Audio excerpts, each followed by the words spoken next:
Hello, I'm Simon Adebisi and welcome to highlights of the 2011 Formula SimRacing World Championship. Round 15 is the penultimate round of the championship, taking place around the Yas Marina circuit in Abu Dhabi. Featuring 21 corners and 2 very long straights, this twilight race provides a challenging Grand Prix for the drivers.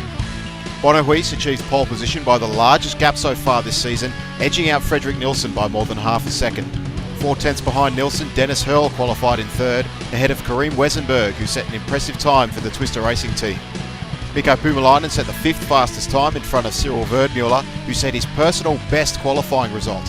Jon-Erik Saxon and Dimitri de Matos made up the 4th row of the grid, with Croatian debutant Peter Briljak in 9th and Dejan Kostadanov in 10th. Yannick Lapchin narrowly missed out on the top 10, ahead of Renaud Room in 12th and Mohamed Patel in 13th. And the Ward F1 drivers of Lee Morris and Jim Paresis qualified in 14th and 15th place. Unfortunately, technical issues prevented Wesenberg from taking the race start, and Paresis had to start from the pit lane. Off the start line, all the front runners had an equal launch. Nielsen had a look up Huis's inside, but backed off before the braking zone. There were no position changes for the top 7. Kostadanov gained 2 places through turn 1, and Patrick de Wit made his token great start, gaining 6 positions through the first sector. The race quickly went sour for the Scuderia Milano team when Lee Morris collided with Peter Briljak, resulting in Briljak spinning and stalling his engine. And on the second lap, Luka Oslakovic span in the final sector, and despite plenty of momentum, the Slovenian could not restart his engine. The Too Fast For You team were also experiencing problems. Mohamed Patel was handed a drive-through penalty for jumping the start, and in 8th place Dimitri de Matos couldn't hold off Renaud Room, with the Estonian making a pass on lap 3. Further behind, in 11th, Lee Morris took the defensive line against Yannick Lapchin, but the Ward F1 driver locked up and cut the chicane. Knowing he would have to yield the position to Lapchin, Morris eased off the throttle, but the situation was complicated by Martin Gosby, who was also attempting to overtake Lapchin. Gosby was pushed wide and suffered damage to his front wing, but managed to get straight back onto the track. With Morris struggling to handle the car around the Yas Marina circuit, Gosby was able to pass him on the next lap, and after several mistakes, Morris's race came to an end when the Briton lost control in the final sector and collided with the barriers. Mark Alberts was the next victim of the circuit after a heavy sideswipe of the Armco tore off his front wing, and the Ash Racing driver retired immediately. Further ahead, Renaud Room continued to move forward, passing Jon-Erik Saxon for 7th and then advancing to 6th after his teammate Kostadanov allowed him to pass. On lap 16, many of the drivers revealed their intended pit strategies. The leading trio of Bono Huis, Frederik Nielsen and Dennis Hurl all pitted together, giving Mikko Puumalainen the lead, with Cyril Verdmuller further behind in 2nd place. Yannick Lapchin and Martin Gosby also pitted, with Gosby losing extra time repairing his front wing. In the battle for 8th, Jon-Erik Saxon was paying the price for losing a position to Dejan Kostadanov on the opening lap. The Finn was held up through his first stint, but he eventually made a crucial pass on lap 21. Kostadanov then made a terrible mistake after his pit stop, spinning in the pit exit tunnel and losing valuable time while he corrected the car. Several laps later, the Bulgarian called it quits after more mistakes cost him time and damage to his vehicle. At the back of the field, there was also plenty of action. Mohamed Patel was recovering from his drive-through penalty and caught up to the back of Blair Disley in 13th. Unfortunately, the pair made contact through the triple chicane, with Disley losing out to the Briton. Meanwhile, Yannick Lapchin was setting an incredible pace on his soft tyres, first passing Mohamed Patel through turns 8 and 9, and then Patrick de Wit several laps later.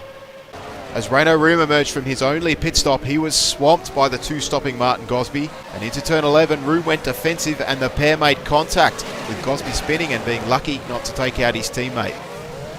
At the front, it didn't take long for Huis to catch and pass Puumalainen, and while it looked like Puumalainen's strategy might help him leap his teammate for 3rd position, a mechanical issue on his in-lap cost him valuable seconds, and the Finn would now have to push hard to have any hope of beating Dennis Hurl. Huis was by now easily winning the race, with Frederik Nielsen enjoying a comfortable gap back to Hurl. Puumalainen was in a lonely 4th place, ahead of Cyril Verdmuller in 5th. Yannick Lapchin's early second stop placed him in 9th position, but with fresh tyres and superior traction, the Frenchman soon made light work of those ahead of him. The ATR Silverline driver passed Dimitri de Matos, Jon-Erik Saxon, and then GT Amiga driver Renaud Room. Lapchin was on par for a 6th place finish when disaster struck and his engine blew in a cruel twist of fate. Just as it was beginning to look like the top three had been settled, Fredrik Nilsson lost control through turn 5 and the twister car came to a halt, with Nilsson doing a great job of preventing the car from stalling. Hurl took the position to move up into second, however Nilsson managed to stick with the German and quickly closed down on him. Several laps later, Nilsson got alongside Hurl into the triple chicane and the pair went through side by side until Hurl ran out of room. Feeling that he had been forced to cut the track, Hurl kept the position. The two then pitted together, but the Twister Racing crew made a faster stop and Nilsson retook his position. 5 laps later, the pair caught up to the back of the one-stopping Puumalainen.